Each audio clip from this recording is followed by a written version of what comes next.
Il bruxismo è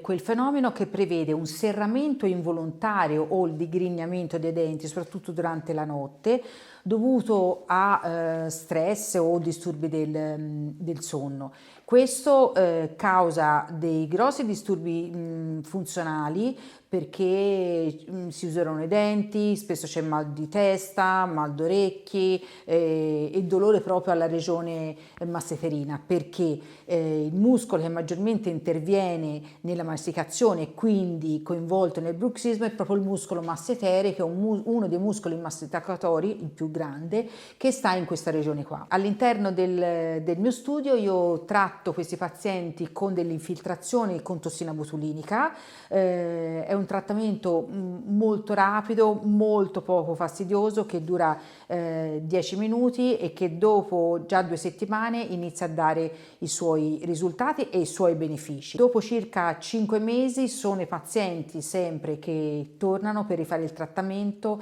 perché si accorgono che sono ritornati indietro e che magari ricompare il dolore. Quindi penso sia molto efficace perché con un trattamento rapido si risolve un problema molto molto importante e fastidioso.